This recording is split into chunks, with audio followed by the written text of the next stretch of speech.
Um, Firstly, ma'am, thank you so much for accepting our invite and getting ready to share your perspective for us.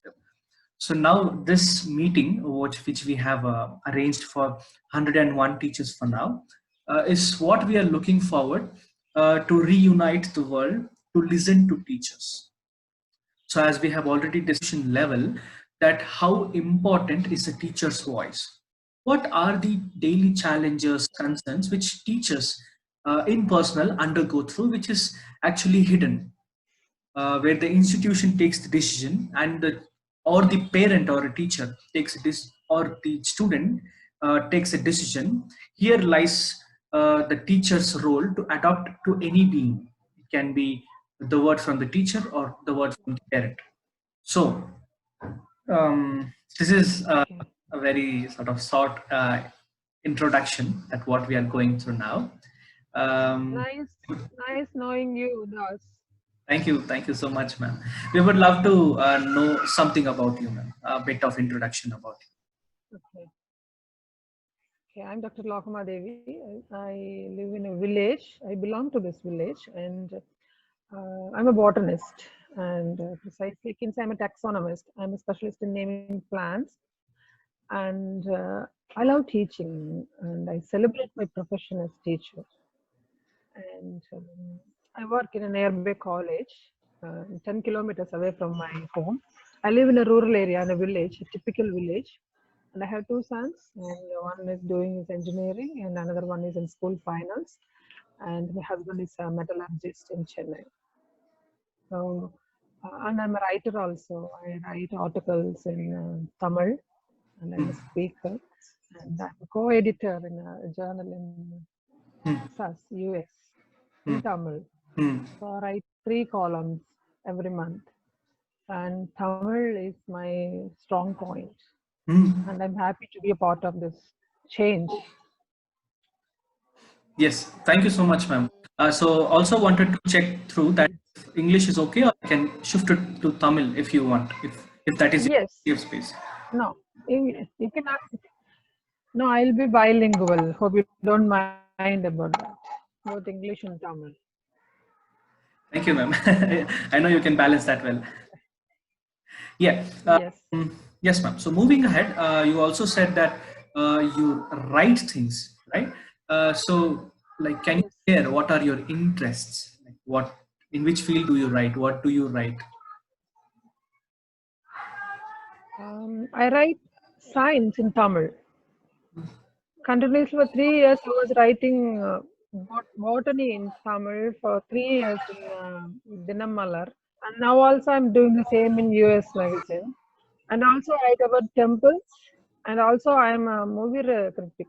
I write a review of movies twice in a month in Tamil. Everything in Tamil. So I write botany in Tamil. Sounds great, ma'am. Thank you so much for sharing that. I love reading The Wings of Fire of Abdul Kalam, and my interests are Okay. reading a lot of autobiographies. So completely a different. Great. Mm. Thank you. Thank you. Yeah.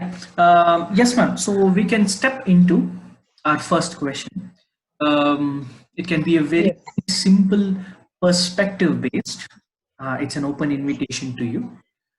If you feel like sharing it, definitely you can share. And if you feel uncomfortable or unsafe while sharing it, you can say, I'm so sorry. And we can move ahead.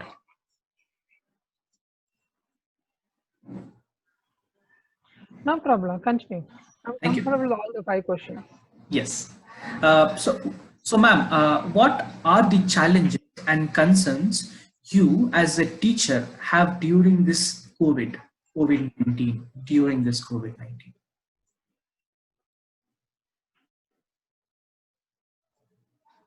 During this lockdown period, right? Yeah. Okay. First thing is I'm not a comfortable and a happy digital teacher. This digital teaching is not I'm used to, and I'm definitely not comfortable in teaching via Zoom classes or web access or Google classes, etc., etc. So usually I celebrate my profession as a teacher, and that confidence I'm not having now. Look into a screen, a laptop screen, a phone screen. I'm not comfortable because நான் எப்பொழுதும் ஒரு 50-60 குழந்தைங்களோட நின்று பேசிட்டு இருக்கும்பொழுது இருக்கிற confidence எனக்கு இந்த மாதிரி ஆன்லைன் டீச்சிங்ல இல்லை. அதே மாதிரி இப்போ நான் கன்சைஸா என்ன போர்ஷன் நடத்தணுமோ அதை மட்டும் தான் நான் நடத்துறேன். ஒரு பர்டிகுலர் டாபிக்கை மட்டும் நான் நடத்துறேன். ஸோ என்னால குழந்தைகளோட கண்ணை நேரா பார்த்து பேச முடியல. And once a teacher, always a learner. I'm a co-learner. அதுக்கான வாய்ப்புகள் இப்ப இல்லை. I just one side, I just convey. அந்த மாதிரி வெறும் இன்ஃபர்மேஷனை இங்கிருந்து அங்க கடத்துறது அல்ல டீச்சிங் அப்படின்னு நான் நினைக்கிறேன். ஸோ இதுல வேற எந்த வழியும் இல்லை. ஜஸ்ட் இங்க இருந்து அங்க அப்ப கொண்டு போய் கொடுக்கறது மட்டும்தான் நடக்குது. ஸோ அப்படி இல்லாம ஒரு கிளாஸ் ரூம் டீச்சிங் அப்படின்னு சொல்லும் பொழுது அந்த டீச்சர் அவங்க பாடத்தை மட்டும் நடத்துறது இல்லை. அவங்க கடந்து வந்த பாதையை, அவங்களோட அனுபவங்களை, அவங்களோட லட்சியங்களை, அவங்களோட கனவுகள் எல்லாம் முன் வைக்கும் பொழுது எல்லாம் சேர்ந்து ஒரு பேக்கேஜா தான் அந்த குழந்தைங்களுக்கு 1 மணி நேரம் போய் சேரும். வெறும் செய்தியை அறிஞ்சுக்காம அந்த செய்தியிலிருந்து அவங்க ஒரு கண்டறிதல், ஒரு திறப்புக்கு போவாங்க ஒவ்வொரு மணி நேரம். அதுக்கான வாய்ப்பு முற்றிலுமா இப்ப இல்லை இந்த மாதிரியான digital teaching. So I'm not comfortable and ஒரு லைவ்லினஸ் இல்லாத மாதிரி இருக்கு எனக்கு. But I'm doing that and 100% I'm not happy about this digital teaching. So moving ahead for the next question, what were the challenges and concerns which you faced before this COVID? You know, in the old normal where you were in the class talking to students, what were the challenges, ma'am? Could you speak about it? Not much actually. Was very much okay actually. The only thing is this is not for total teaching. I'm saying about this point only for myself. They are about teaching botany, teaching plant science. What was not okay for me before this is teaching plant science inside 4 walls. So I always feel that botany should be the classroom of botany should be outdoors, inside a garden or under a tree like that. So sometimes I take permission from the management and the head and I take students out, but teaching about plants and drawing a plant in the blackboard when we have the same plant behind the classroom is stupid, I used to think. So, and another thing is English, because I'm in the rural area. Most students are not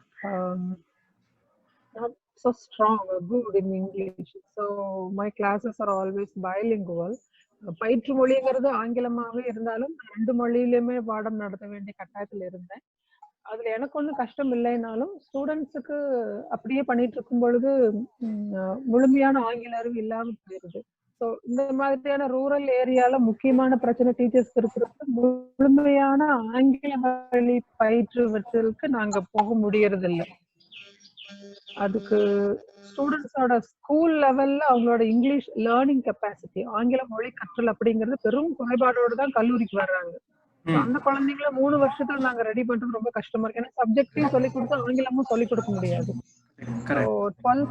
12th standard வரைக்கும் ஆங்கிலம் சரியாவே கற்றுக்கொள்ள முடியாத, கற்றுக் கொடுக்கப்படாத குழந்தைங்க தான் அவங்க எல்லாரும். ஸோ அப்போ ஆங்கிலத்திலயும் தமிழ்லயும் சேர்ந்தான நடத்த வேண்டி இருக்கு. இந்த ரெண்டும் கொஞ்சம் பெரிய ப்ராப்ளம்னு சொல்லலாம். இப்போ few 5-6 years எக்ஸ்ட்ரா ப்ராப்ளம் என்னன்னா டீச்சர்ஸ் நிறைய கிளரிக்கல் ஒர்க் கொடுக்குறாங்க. Because of this accreditation, NAAC and other things. We are not supposed to do that. Teaching is not everybody's cup of tea. Teacher முழுமையான சுதந்திரம் இருக்கணும். அந்த டீச்சிங் நாங்க உளம் ஒன்றி கரெக்டா செய்யணும்னா டீச்சிங் அப்படிங்கிற இருக்கிற பேஷன் எங்களுக்கு குறையாம பாத்துக்கணும். நிறைய டாக்குமெண்ட்ஸ் மெயின்டைன் பண்ணி எழுதி டேட்டா எல்லாம் ஜெனரேட் பண்ணிட்டு இருக்கும்பொழுது இதுல இருந்து நாங்க ரொம்ப டீவியேட் ஆகி வந்துடுறோம். Those are not teachers work அப்படின்னு நான் ஸ்ட்ராங்கா நம்புறேன். So English language learning capacity of the students, teaching plant science inside 4 walls, and also teachers doing clerical works. இந்த மூணும் இதுக்கு முன்னாடியும் பிரச்சனையா தான் இருக்கு, இப்பவும் பிரச்சனையா தான் இருக்குன்னு நான் நினைக்கிறேன். Thank you so much. What are those challenges that you faced when you were a student and you feel that it still exists in your school or in your classroom or in your community? Okay, that's one thing is ரொம்ப கடுமையான ஆசிரியர்கள் அப்போ இருந்தாங்க, இப்போ இருக்கிறாங்க. So ஆசிரியம் அப்படிங்கிறது ஒரு சாதாரண தொழில்னு சொல்ல முடியாது, ஒரு வாழ்வு நெறின்னு தான் நான் நினைச்சுப்பேன். பெரும்பாலும் அன்பும் தேவைப்பட்டால் மட்டும்தான் கண்டிப்பா காட்ட வேண்டிய ஒரு ப்ரொஃபஷன் அப்படின்னு நான் இப்பொழுதும் ஆழமா நம்புற ஒரு விஷயம் அது. செகண்ட் மதர்னு சொல்லுவாங்க. நான் அங்க ஒரு கல்லூரியிலும் நான் ஒரு அன்னையா தான் இருக்கேன், வீட்டுல இருக்கிற மாதிரி. ஸோ நான் படிக்கும் பொழுதும் மிக கடுமையான அன்அப்ரோச்சபிள் ஆசிரியர்கள் தான் இருந்தாங்க. ஒரு பிரச்சனைகள் எல்லாம் இருந்ததுன்னா உடனே அணுகலாங்கிற நம்பிக்கை கொடுக்கக்கூடிய ஆசிரியர்கள் அப்ப யாருமே இல்லை. இப்போ கொஞ்சம் பேர் இருக்கும், நாட் எவ்ரிபடி. ஸ்டூடெண்ட்ஸுக்கு அணுக்கமான ஆசிரியர்கள் இல்லைங்கிறது அப்பவும் இப்பவும் ஒரு பிரச்சனையா தான் இருக்கு. இன்னொன்னு என்னன்னா தகுதியற்ற ஆசிரியர்கள், அதுவும் அப்பவும் இருந்தாங்க, இப்போ இருக்காங்க, நாட் எவ்ரிபடி. ஸோ நிறைய குவாலிஃபிகேஷன்ஸ் இருக்கு அவங்களுக்கு. பட் இப்ப அகாடமிக் சிஸ்டத்துல இந்த பணம் கொடுத்து போஸ்டிங் வாங்குற டீச்சர்ஸ் அந்த மாதிரி இருக்கிறவங்களுக்கு அவங்கள்ட்ட அந்த திறன் மேம்பாடு, சப்ஜெக்ட் எக்ஸலன்ஸ் அப்படிங்கிறது இல்லாம இருக்கு. அது நல்லா படிக்கிற குழந்தைங்களுக்கு அது மிகப்பெரிய ஒரு துரதிருஷ்டமான ஒரு விஷயமா தான் இருக்கு. சோ இந்த ரெண்டும் அப்பவும் இருந்தது, இப்பவும் இருக்கு. அப்ப பணம் கொடுத்து வர்ற ஆசிரியர்கள் இல்ல, ஆனாலும் மிகச்சரியா அந்த துறையில இருக்கிற விஷயங்கள் குழந்தைங்களுக்கு கன்வே பண்ற ஆசிரியர்கள் அப்பவும் சில பேர்ல இல்லாம இருந்தாங்க. இப்ப பெரும்பாலான ஆசிரியர்கள் அப்படி இருக்காங்க. இந்த ரெண்டு விஷயமும் அப்பவும் நான் படிச்ச அதே கல்லூரியில் அதே துறையில் தான் நான் இப்ப ஆசிரியரா இருக்கேன். சோ என்னால அது நிச்சயமா எனக்கு சொல்றதுக்கு எனக்கு தகுதி இருக்குன்னு நினைக்கிறேன். என்னென்னலாம் அப்ப நான் ஃபேஸ் பண்ணேன்னா அதே ப்ராப்ளம் பெரும்பாலும் இப்பவும் என்கிட்ட படிக்கிற குழந்தைங்க ஃபேஸ் பண்றாங்க. Not from me, in general. அது கல்வி கோடுகள் அப்படிங்கிறது வெறும் கடுமை மட்டுமே கொண்டு வர்ற இடங்கள் அல்லன்னு நான் உறுதியா நம்புறேன். Yes, ma'am. இந்த ரெண்டு தான். Thank you. So in the question nala, I sparked another question. So sorry, I'm not including that here. Yes. On the question enna, no problem. Yeah, so on the question enna, எங்களோட community நான் என்னோட experience share பண்றேன். High decrease இருக்கும் இல்லையா, for example specific person அவங்க வந்துட்டு commerce படிச்சிருப்பாங்க, அதுல பிஹெச்டி பண்ணிருப்பாங்க, அதுல கொஞ்சம் ஆர்டிகல்ஸ் எழுதிருப்பாங்க. ஸோ வெயிட்டேஜ் அவங்களோட அச்சீவ்மெண்ட்ஸ் என்ன இருக்குன்னு பார்த்து இன்ஸ்டிடியூஷன் இப்போ டீச்சர்ஸை அக்செப்ட் பண்ணுது. Not based on their capacity, not based on their experience of learning, but அவங்களோட அந்த டிகிரி மேல அவங்கள இன்வைட் பண்ணி சேர்த்துக்குது without proper interviewing them, without proper experience sharing. So அவங்களுக்கு அந்த சப்ஜெக்ட்ல எந்த அளவுக்கு இன்டெப்த் நாலேஜ் இருக்கு experience wise, not text book wise. So இது கவனிக்காம இப்போ பண்ணுது. ஸோ நான் இது குவெஸ்சன் பண்ணேன், இதுக்கு என்ன ஆன்சர் இருக்குதுன்னா அவங்க சொல்றாங்க வேர்ல்டு வந்துட்டு ரொம்ப சேலஞ்சிங்கா இருக்கு. ஸோ இந்த ரன்னிங் ரேஸ்ல எந்த பர்சன் ஜாஸ்தி achieve பண்றானோ he deserves that role அப்படின்னு சொல்றாங்க. கேட்டாக்கா எக்ஸ்பீரியன்ஸ் பார்த்தோம்னாக்கா 3, 4, 5 people are experienced, but we can't fight with them. But in that case, இந்த டிகிரி ஹோல்டர்ஸ் இருக்கிறாங்களா அது வந்து ரொம்ப few, especially in India degree holders ரொம்ப கம்மி இருக்கிறாங்க, பட் ஹை லெவல் வாங்குறவங்க. ஸோ அவங்கள இன்வைட் பண்றதுன்னு சொல்லிட்டு இன்ஸ்டிடியூஷன் சொல்றாங்க. So what is your quote about that? I don't agree with their particularly in this concept தம்பி. ஏன்னா நான் வந்து ரொம்ப 26 வயசுலயே நான் PhD முடிச்சிட்டேன். எனக்கு ஒரு பேஷன் இருந்துச்சு. என்னோட PhD-யோட ஃபீல்டு வந்து பொல்யூஷன் பயாலஜி. இப்ப நான் என்னோட PhD-க்கும் நான் இப்ப இத்தனை வருஷமா நான் 98ல இருந்து ப்ரொஃபஸரா இருக்கேன். ஒரு விஷயமும் சம்பந்தமே இல்லை. PhD-க்கும் இப்ப நடத்திட்டு இருக்கிறதுக்கும் எந்த சம்பந்தமும் இல்லை. அது ஒரு அகடமிக் எக்ஸலன்ஸ், அவ்வளவுதான். ரெண்டாவது ரேஸ், யாரெல்லாம் போட்டி போட்டு முன்னாடி போய் ஒரு இடத்த போய் அடையறாங்களோ அவங்கதான் வெற்றி பெற்றுறாங்களோ அப்படின்ற மாதிரியான விஷயத்த எனக்கு எப்போதும் உடன்பாடு இல்லை. வாழ்க்கைங்கிறது கடுமையான போட்டியின் மூலம் போய் சென்று அடைய வேண்டிய ஒரு இடம் கிடையாதுங்க. ரொம்ப இயல்பா மகிழ்ச்சியா கொண்டாட்டமா வாழ வேண்டிய வாழ்க்கைன்னு நான் நினைக்கிறேன். இந்த பர்டிகுலர் கான்செப்ட் தான். ஸோ டீச்சிங் அப்படிங்கிறது பை பிராக்டிஸ் அண்ட் பேஷன் நம்மளா டெவலப் பண்ணிக்கிற ஒரு ப்ரொஃபஷன். அது PhD படிச்சவங்கனால மட்டும் வராது. டீச்சிங்ல உண்மையாவே அவங்களுக்கு உள்ளார்ந்த விருப்பம் இருக்கணும். சோ இந்த மார்க் வாங்குற மெஷின்களா குழந்தைங்களை நினைக்கிற இந்த பழக்கம், இந்த ரேஸ் அப்படிங்கிற நினைக்கிறவங்க மூலமா தான் இது வந்துச்சு. This is not a race. கல்வி கூடங்கள் எல்லாம் குழந்தைங்க மார்க் வாங்குற மெஷின் எல்லாம் தயாரிக்க வேண்டிய அவசியமே கிடையாதுங்க. Yeah. அது பக்கத்து வீட்டுக்காரங்களுக்கு பதில் சொல்றதுக்காகவும், நம்ம சொந்தக்காரங்க சொல்ல போனா நிறைய பேரண்ட்ஸ் அவங்க கடந்து வந்த நெருக்கடியான காலகட்டங்கள் இருக்கும் இல்லைங்களா அவங்களோட லைஃப்ல, அத ஞாபகம் வச்சுட்டு அது மாதிரி குழந்தைகளுக்கு வரக்கூடாதுன்னு அவங்களா புஷ் பண்றாங்க. Correct. Yeah. That is not right. அந்த காலம் எல்லாம் முடிஞ்சிருச்சு. இது வேற யுகம், இது ஒரு டிஜிட்டல் யுகம். அப்போ கிடைக்கிற ஒரே ஒரு இளமை பருவத்தை முழுவதும் ரீடெஸ்ட், ரிவிஷன் டெஸ்ட், திரும்ப திரும்ப டெஸ்ட், மனப்பாடம் பண்றது, டியூஷன் போறது, ஸ்பெஷல் கிளாஸ் போறது, அபாகஸ் போறது, இதுலயே முழுக்க முழுக்க எதுக்கு இழக்கிறாங்கன்னா நம்மளுக்கு என்னன்னே தெரியாது, நிச்சயம் இல்லாத ஒரு எதிர்காலத்துக்கு போறதுன்னு பொருட்டு. அப்படி இல்லைங்க. வாழ்க்கையில ஒவ்வொரு மொமெண்ட்டும் அனுபவிச்சு கொண்டாட்டமா தான் இருக்கணும் கல்விங்கிறது. எந்த ஆசிரியர் ஆசிரியம் அப்படிங்கிற தொழில கொண்டாட்டமா செய்யறாரோ அவருக்கு இருக்கிற மாணவர்களும் இந்த கல்வியை கொண்டாட்டமாவே கற்றுக்க முடியும் நான் நினைக்கிறேன். எங்கேயும் ஓட்ட பந்தயம் மாதிரி பந்தயமோ முன்னாடி போறவங்க ரேஸ் அது மாதிரிலாம் ஒண்ணும் கிடையாதுங்க. கல்லூரியிலும் பள்ளிக்கூடத்திலயும் ஒவ்வொரு மொமெண்ட்டையும் என்ஜாய் பண்ணி அவங்க இளமையை தொலைக்காம படிக்கணும் நான் உறுதியா சொல்லுவேன். This is very important. Definitely, ma'am. Yeah, completely agree with you. அந்த அகாடமிக் எக்ஸலன்ஸ் அப்படின்னு சொல்ற டிகிரிகளுக்கும் ஆசிரியம் அப்படிங்கிற தொழிலுக்கும் நேரடியான தொடர்பு கிடையாது. எனக்கு சொல்லிக் கொடுத்த ஆசிரியர் யாருமே பிஹெச்டி கிடையாது. அகாடமிக் டிகிரிஸ்க்கும் டீச்சிங்க்கும் நேரடியான தொடர்பு அது மட்டும்தான் தொடர்பு இல்லை நான் உறுதியா சொல்றேன். Great, ma'am. Great, ma'am.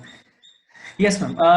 Moving ahead, if you have a reset button to reimagine the education practice, what are those flavors you would want to include to make our children's life meaningful? Like you said, experience and practical way of enjoying the current moment is the best way of teaching. Something more about it. So, முதல்ல stress இல்லாத ஒரு என்விரான்மெண்டா இருக்கணும் கல்வி சூழல். எனக்கு தெரிஞ்சு நிறைய ஸ்கூல்ஸ்ல எல்லாம் 5:30 மணிக்கு எழுப்பி விட்டுறாங்க. Residential school early morning, night 10:30 வரைக்கும் அந்த குழந்தைங்க படிக்க வைக்கிறாங்க. அண்ட் அந்த மாதிரி ஸ்ட்ரெஸ் உண்மையில என்ன சொல்லி கொடுக்குறாங்கன்னா இது மனப்பாட கல்வி தான். கம்ப்ளீட்டா இந்தியா முழுக்கவே மனப்பாட கல்வி திட்டம். மனப்பாடம் பண்ணி அது அப்படியே எக்ஸாம் பேப்பர்ல கக்கிறது தான் இப்ப கல்வின்னு சொல்லிட்டு இருக்காங்க. அதெல்லாம் கல்வி உண்மையில. தெரிதல் அறிதல் ரெண்டுக்கும் வித்தியாசம் இருக்கு. வெறுமனே தகவல்களை மட்டும் தெரிஞ்சுக்கிட்டு ஒரு டிகிரி முடிச்சுட்டு வெளியில போற குழந்தை வந்து தகவல் மூட்டையா தான் இருக்கும். அறிதல்னு ஒரு விஷயம் இருக்குது, அதுக்கான வாய்ப்பே இல்லாத இடமா தான் இருக்குது கல்வி கூடங்கள் எல்லாமே. இப்போ ஸ்ட்ரெஸ் இல்லாம இருக்கணும். கல்விங்கிறது ஒரு கொண்டாட்டமா தான் இருக்கணும்னு நான் நினைக்கிறேன். எதை நம்ம முழு விருப்பத்தோட செய்யறோமோ அது நம்மளுக்கு நல்லா வந்து சேரும், புரியும், அதனால நம்மளுக்கு பிரயோஜனமா இருக்கும். என்னோட குரு ஜெயமோகன் அப்படிங்கிற ஒரு சொல்லுவாரு, மெய்யான கல்வி அப்படிங்கிறது ஒரு கொண்டாட்டமாக தான் இருக்க முடியும். நம்ம மெய்யாகவே செயலாற்றுகிறோம் அப்படின்னு சொன்னா அந்த செயலே ஒரு பெரிய களியாட்டமாக தான் இருக்க முடியும். சோ கல்வி கூடங்கள ஸ்ட்ரெஸ் இல்லாம இருக்கணுங்கிறத முதல்ல நான் ரீசெட் பண்ணணும்னு நினைப்பேன். முதல்ல அப்படி இல்லை, நாங்க படிக்கும் போதெல்லாம் இப்படி 5:30 மணிக்கு போறது, டியூஷன் அதெல்லாம் ஒண்ணும் கிடையாது. மார்க் பத்தி எல்லாம் நினைச்சு கூட பார்த்ததே இல்லை. இப்போ அந்த ஒரு மார்க் இல்லாதனால தற்கொலை பண்ணிக்கிற பிள்ளைங்க எல்லாம் இருக்கிறாங்க நிறைய. அப்படி 1500க்கு 1445 வாங்கின பொண்ணு காலேஜ் ஹையர் எஜுகேஷனுக்கு வந்து கொஞ்சம் சுத்தி வளைச்சு கேட்கப்பட்ட ஒரு கேள்வி டிஃபெண்ட் பண்ணி தெரியாம முழிச்சுக்கிட்டு உட்கார்ந்து இருக்கிறது எத்தனை வருஷம் நிறைய பார்த்திருக்கேன். திரும்ப திரும்ப மனப்பாடம் பண்ணி அவங்க மூளையை மழுங்கடிச்சிடுறாங்க பள்ளிக்கூடத்திலேயே. அப்போ உயர்கல்வித்துறைக்கு வரும்போது ஒரு கேள்வியை புரிஞ்சுக்கிட்டு அதுக்கு எதிர்வினை ஆட்டணுங்கிற காமன் சென்ஸ் கூட இல்லாத குழந்தைங்க தான் 1500க்கு 1500 வாங்குற குழந்தைங்களா இருக்காங்க. முழுக்க வேஸ்ட். சோ ஸ்ட்ரெஸ் இல்லாம இருக்கணும். இன்னொரு முக்கியமான விஷயம், இந்த பசங்க பிள்ளைங்களோட பேசிக்கூடாது, கேர்ள்ஸ் பாய்ஸ் கூட பேசிக்கூடாது அப்படிங்கிறது ரொம்ப ஸ்ட்ராங்கா எல்லா ஸ்கூலும் ஃபாலோ பண்ணி ஆட் கூட அப்படி கொடுக்குறாங்க. தனித்தனி play ground. This is definitely not right. இதுதான் சொசைட்டில பெரிய ப்ராப்ளத்தை கொண்டு வர்றது. இதுதான் நான் என் குழந்தைங்க 2 பேரையும் ஒரு ஸ்கூல்ல ரொம்ப செலவு பண்ணி சேர்த்துனதுக்கு ஒரே காரணம், அங்க இந்த மாதிரி கட்டுப்பாடு இல்ல. கேர்ள்ஸ் பாய்ஸ் சாதாரணமா பேசிக்கலாம். சோ இந்த மாதிரி டீன் ஏஜ்ல ஆப்போசிட் செக்ஸ் பத்தின எந்த நாலேஜும் இல்லாம வெறும் பாட புத்தகத்துல மட்டும் கரைச்சு கொடுத்து சொசைட்டில என்டராக ஒருத்தன்னா பெரிய பெரிய செக்ஷுவல் குற்றங்கள்ல ஈடுபடுறதுக்கான வாய்ப்புகளோட உள்ளுக்குள்ள வர்றான். அதையும் ரீசெட் பண்ணும். சாதாரண கண்ட்ரோல்ட் என்விரான்மெண்ட், சுதந்திரமும் ஒழுக்கமும் இயல்பா இருக்கிற ஒரு என்விரான்மெண்டா தான் இருக்கணும் எஜுகேஷன் இன்ஸ்டிடியூஷன்ஸ் எல்லாமே. அப்ப அந்த பீரியட்ல தான் அவங்களுக்கு எதிர்பாலனர் பத்தின அறிதல் வேணும். அப்ப முதல்ல எல்லாம் கூட்டு குடும்பம் இருந்துச்சுங்க. அத்தை பசங்க மாமா பசங்க அப்படிலாம் வீட்டுக்கு வருவாங்க. இப்ப அதுக்கும் வாய்ப்பு இல்ல. நியூக்ளியர் ஃபேமிலியில ஆண்களை பத்தி பெண்களோ பெண்களை பத்தி ஆண்களோ தெரிஞ்சுக்கிறதுக்கு வாய்ப்பே இல்லாம வளர்ற சூழல் குடும்பத்திலயும் இருக்கும் பொழுது பள்ளிக்கூடத்திலும் இப்படி இருந்ததுன்னா அது அவங்களோட முழுமையான ஆளுமையை அவங்க வெளியில வரவே முடியாது. அது இப்ப நிறைய ஸ்டேர் கேஸ் கூட தனித்தனியா இருக்குது.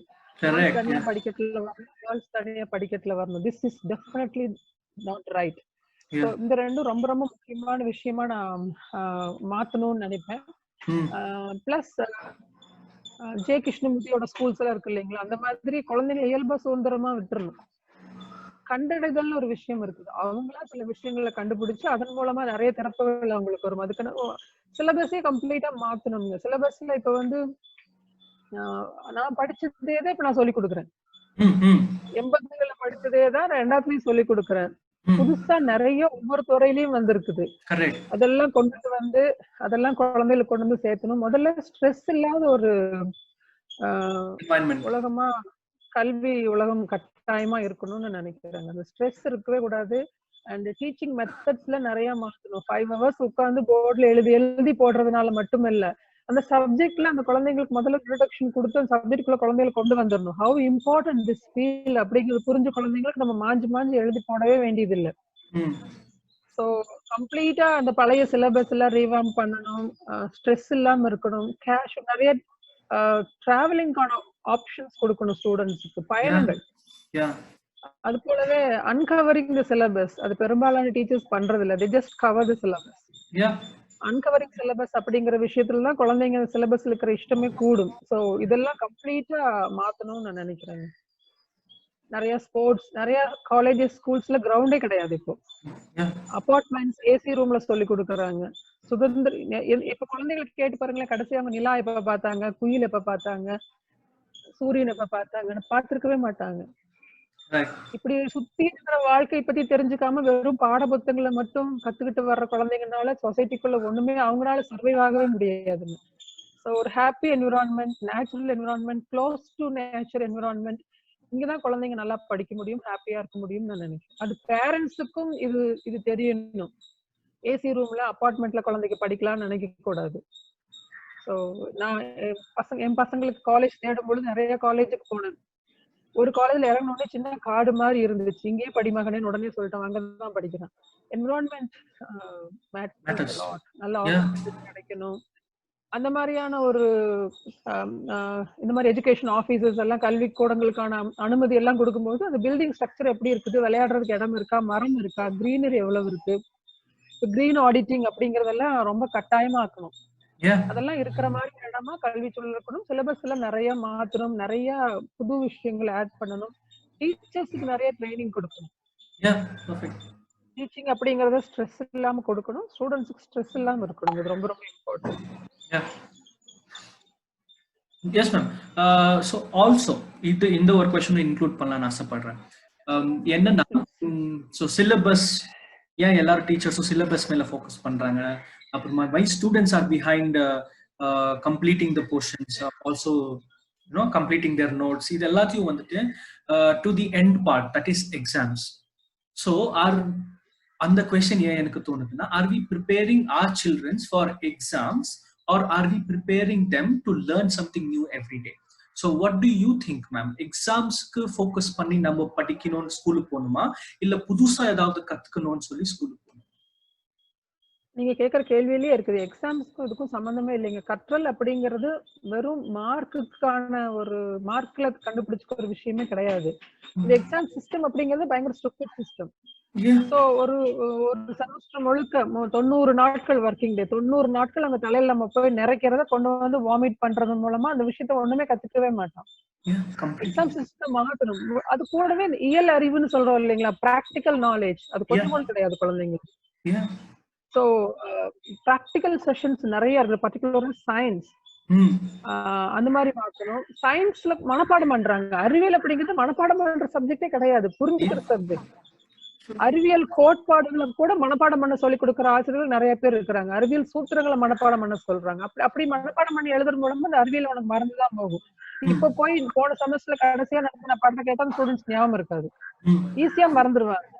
புரிஞ்சுக்கிட்ட ஒண்ணு மறக்கவே மறக்காது வாழ்நாள் முழுக்க. மனப்பாடமானது பைஹார்ட் பண்ணது நிச்சயமா மறந்துடும். எக்ஸாமினேஷன் சிஸ்டம் அப்படிங்கிறது ஓபன் புக் சிஸ்டம் எல்லாம் இருக்கு இல்லைங்களா, அதெல்லாம் எல்லாருமே ஃபாலோ பண்ணலாம். நீ அதை படிச்சுக்கிறியா, இந்த கேள்விக்கான பதில் இந்த புத்தகத்துல இந்த இடத்துல இருக்குதா, இந்த கேள்வி இப்படி கேட்டா இந்த புத்தகத்துல இருந்து இந்த பகுதியில இருந்து உன்னால எழுத முடியுமா பதில், அப்படிங்கறத செக் பண்ற எக்ஸாம் சிஸ்டமா இருக்கலாம். மத்தபடி 75 இன்டர்னல் 25 எக்ஸ்டர்னல் அப்படிங்கிற மாதிரி மதிப்பெண்களை வச்சுட்டு அந்த மாணவனோட திறமையை அளவிடுறது முட்டாள்தனம். முழுக்க முழுக்க மதிப்பெண் பேர்லான கிரேடிங் கொடுக்கறதும் டிகிரி கொடுக்கறதும் மாத்தணும். Useless. True, ma'am. Final one, ma'am, in the question. Yes. So what is your recommendation or advice to the education system to bring a change? Enna changes athunonu? So it is like summarizing our whole talk. You can, ma'am, completely. Okay. Yes, நிறைய changes கொண்டு வரணும். முதல்ல வந்து டீச்சர்ஸுக்கு நிறைய திறன் மேம்பாட்டு பயிற்சி கொடுக்கணும். குறிப்பா கவர்மெண்ட் டீச்சர்ஸ்க்கு. கவர்மெண்ட் போஸ்டிங் அப்படிங்கறது அவங்களை பொறுத்த வரைக்கும் அவங்க ப்ரொஃபஷனல் ஒரு ஃபுல் ஸ்டாப்னு நினைச்சுக்கிறாங்க பெரும்பாலான ஆசிரியர்கள். இனி அவங்களை யாரும் ஒன்னும் கேட்க வேண்டாம், இனி அவங்க ஒன்னும் அவங்க சப்ஜெக்ட் வைஸ் அவங்க டெவலப் பண்ணிக்க வேண்டியது இல்லைன்னு நினைச்சுக்கிறாங்க. கவர்மெண்ட் டீச்சர்ஸோ பிரைவேட் செக்டர் டீச்சர்ஸோ ஒரு குறிப்பிட்ட கால இடைவெளியில் அவங்களுக்கு ஒரு ட்ரைனிங் மாதிரியோ எக்ஸாமினேஷன் மாதிரியோ கூட அவங்களுக்கு வைக்கலாம், ஸ்டூடெண்ட்ஸ் வைக்க வேண்டியது இல்லை. சோ ஒரு டீச்சர் அவங்க துறையில எல்லா ஃபீல்ட்லயும் எக்ஸல் ஆகுறதுங்கிறது இம்பாசிபிள்.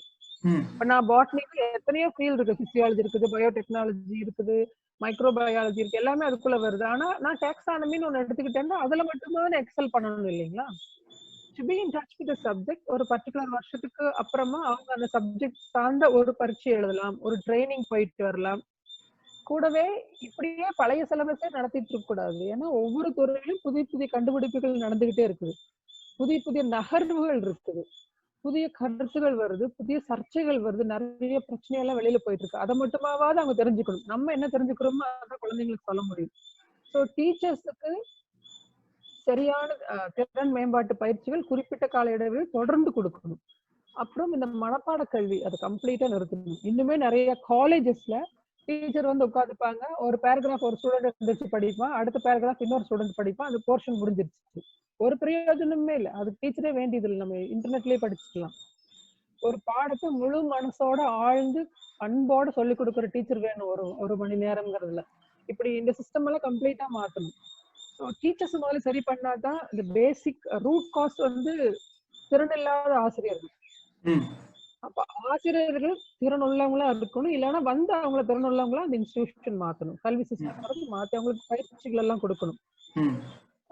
ரெண்டாவது ஸ்டூடெண்ட்ஸுக்கு வந்து ரீடிங் ஹேபிட்டே இல்லை, அதுக்கான அவர்ஸே கிடையாது. லைப்ரரி அவர் அப்படிங்கறதெல்லாம் கட்டாயமா கரிக்குலத்திலே கொண்டுட்டு வரணும். லைப்ரரி அப்படிங்கறத நல்லா என்ஹான்ஸ் பண்ணி வைக்கணும். புதிய புதிய புத்தகங்கள் எல்லாம் என்ன வந்து எல்லாத்துலயும் கொண்டு போடணும். கட்டாயம் ஒரு நாளைக்கு 1 மணி நேரமாவது லைப்ரரியில குழந்தைங்க டைம் ஸ்பெண்ட் பண்ணணும். அது போலவே பேப்பர் வாசிக்கிறது, நியூஸ் பேப்பர் வாசிக்கிறது, அந்த டிராவலிங் அப்படிங்கறதெல்லாம் மஸ்ட் அப்படிங்கறத நம்ம எஜுகேஷன் சிஸ்டத்துல எப்படியாவது கொண்டுட்டு வரோம். நிறைய ஃபீல்ட் ட்ரிப்ஸ், டூர்ஸ் அதெல்லாம் சேர்ந்ததுதான் ஒரு கம்ப்ளீட் சிலபஸா இருக்கணும். So field trip is must அப்படிங்கறது எல்லாத்துலயும் போடணும்.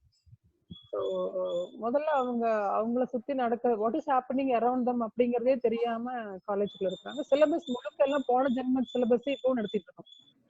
அப்படி இல்லாம எல்லா சிலபஸையும் கம்ப்ளீட்டா மாத்தணும். And working hours, I mean inside the classroom இருக்கிற ஹவர்ஸ் குறைச்சலாகவும் லேப்லயும் அவுட்டோர்லயும் இருக்கிற டைம் அதிகமாகவும் இருக்கிற மாதிரி தான் நம்ம கரிக்குலத்தை ரீடிசைன் பண்ணணும்னு நான் நினைக்கிறேன். அண்ட் அந்த டாக் கொடுக்கறதுக்கு நிறைய பேர் வெளியில இருந்து எக்ஸ்பர்ட்ஸ் கூப்பிடலாம் அடிக்கடி ஒவ்வொரு இன்ஸ்டிடியூஷன்லயும். அப்படி கூப்பிடுறவங்க வந்து மேனேஜ்மெண்ட்ல இருக்கிறவங்களே புகழ்ந்து 1/2 மணி நேரம் பேசிட்டு கவர் வாங்கிட்டு போகாம உண்மையா குழந்தைங்களை அட்ரஸ் பண்றவங்களா பார்த்து கூப்பிடணும்னு நான் நினைக்கிறேன். இந்த மாதிரி சப்ஜெக்ட் எக்ஸ்பர்ட்ஸ் இருக்காங்க, செலக்ட் பண்ணி கூட்டிட்டு வரணும். அண்ட் பண்பாடு கலாச்சாரம் குறித்த பாடங்களே கிடையாது, அதை கட்டாயமா இன்க்ளூட் பண்ணணும்னு நான் நினைக்கிறேன். What ever subject get degree from the institution ஒரு பேப்பர் கட்டாயமா. இப்போ என் பசங்க படிக்கிற ஸ்கூல்ல KTPIன்னு ஒரு பாடம் இருக்கு, knowledge and traditional practices of India. அந்த மாதிரி நம்ம கலாச்சாரம் பண்பாடெல்லாம் கட்டாயமா எங்க இருக்கிறோமோ அந்த கண்ட்ரி பத்தின கலாச்சாரம் பண்பாடா தெரிஞ்சுக்கணும் இல்லைங்களா அவங்க.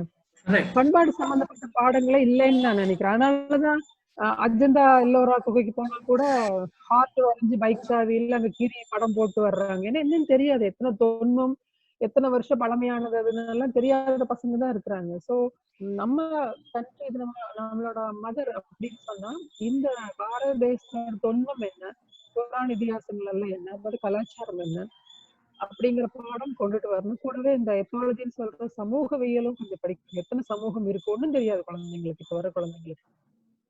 அண்ட் லாங்குவேஜ், இங்கிலீஷ் லாங்குவேஜ கட்டாயமா ஸ்ட்ரெங்தன் பண்ற மாதிரி தான் அவங்க கொண்டுட்டு வரணும். கம்ப்ளீட்டா சிலபஸ் மாத்தணும். ஏன்னா பிஹெச்டி வரைக்குமே படிச்சிருப்பாங்க, ஆனா ஒரு லீவ் லெட்டர் எழுத தெரியாது குழந்தைங்களுக்கு இங்கிலீஷ்ல. ஸோ ஆங்கில இலக்கியம் படிக்கிறவங்க ஷெல்லி, கீட்ஸ், பைரன், ஷேக்ஸ்பியர் எல்லாம் சொல்லி கொடுக்குறாங்க. ஆனா அந்த குழந்தைங்க லீவ் லெட்டர் எழுதி கொடுக்கறதுக்கு முதல்ல சொல்லி கொடுக்கணும்னு நான் நினைக்கிறேன். ஸோ நிஜ வாழ்க்கையில அவன் டிகிரி முடிச்சுட்டு வந்துட்டு ஒரு லெட்டர் தான் எழுதணும். அவன் ஷெல்லி, பைரன் பத்தி எல்லாம் பேச வேண்டிய கட்டம் அவனுக்கு ரொம்ப ரேரா தான் ஏற்படும். அண்ட் இங்கிலீஷ் உலக மொழியே இப்ப ஆங்கிலம் தான், தொழில்நுட்ப மொழியே ஆங்கிலம் தான். ஆங்கிலமே தெரியாம அவன் 4 டிகிரி வச்சிருந்தாலும் சர்வைவ் ஆக ரொம்ப கஷ்டப்படுவான், நிறைய கேவலங்கள் சந்திக்க வேண்டி வரும். ஸோ ஆங்கில மொழி கற்றல் அப்படிங்கிறதுக்கு ரொம்ப இம்பார்ட்டன்ஸ் கொடுக்குற மாதிரியான சேஞ்சஸ் உடனடியா பண்ணணும். ஈவன் இங்கிலீஷ் லாங்குவேஜ் டிபார்ட்மெண்ட் எல்லாம் சேர்ந்துட்டு முதல் ஒரு வருஷம் அவங்களுக்கு காமன் லெட்டர்ஸ், கிராமர் எல்லாம் சொல்லி கொடுக்கலாம். அடுத்த வருஷத்துல இருந்து அவங்க பாடம் எல்லாம் சொல்லி கொடுக்கலாம். ஓகே, இங்கிலீஷ் லாங்குவேஜ்க்கு இம்பார்ட்டன்ஸ் கொடுப்போம். கல்ச்சர், ட்ரெடிஷன், மித்தாலஜி, எபிக்ஸ் இதெல்லாம் இருக்கிற மாதிரியான ஒரு பேப்பர் கட்டாயமா போடணும். ப்ராக்டிக்கல் நாலேஜ் நிறைய இருக்கிற மாதிரி சிலபஸை மறுபடியும் ரீடிசைன் பண்ணணும். அண்ட் டிராவலிங் அண்ட் ரீடிங் இதுக்கெல்லாம்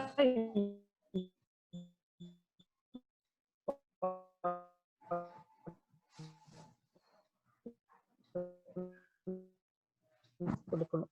இந்த சேஞ்சஸ் எல்லாம் கட்டாயம் பண்ணும். இந்த மாணவன் கம்ப்ளீட்டா ஒழிச்சு கட்டணும். எக்ஸாமினேஷன் அந்த இவ கிடையாது, பாடத்தை புரிஞ்சுக்கிறவங்க புத்திசாலி. இந்த கொஸ்டினை மாத்தி கேட்டாலும் அதுக்கான ஆன்சரை கண்டுபிடிச்சு சொல்றவங்க தான் புத்திசாலி.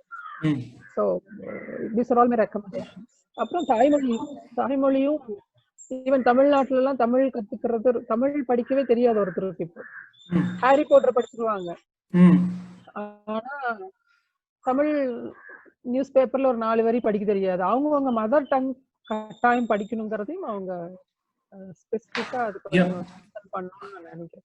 இப்போ இந்த எஸ்எம்எஸ் லாங்குவேஜ்னு சொல்ற இங்கிலீஷ்லயே எல்லா லாங்குவேஜ் மாதிரி எழுதுறதுதான் பரவலா இருக்கு.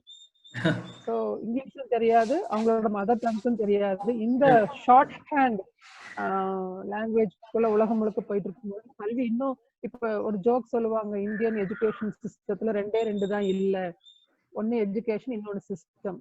அப்படி ரெண்டுமே இல்லாம தான் இருக்கு.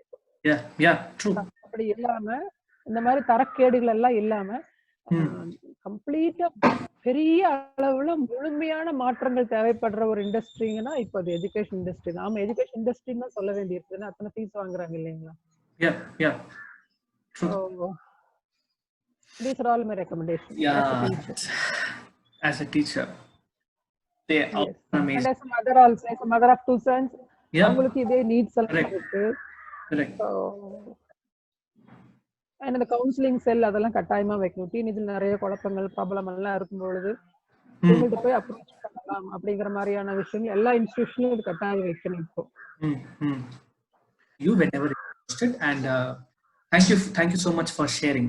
It was lovely speaking to you, and we will also invite to recommend this platform to all your teacher friends too, like you also did few.